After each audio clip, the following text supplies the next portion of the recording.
a lot of people have been asking some questions. Why not a lemon law? Why not just get rid of the car?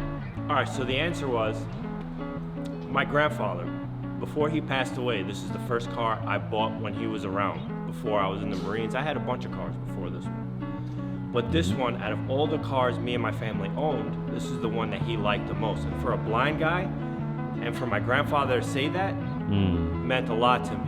Like he went around and felt around this car and was like, this is one of these cars that I've never felt body lines like. And this was his favorite car. And honestly, I would never get rid of it because of what my grandpa said. So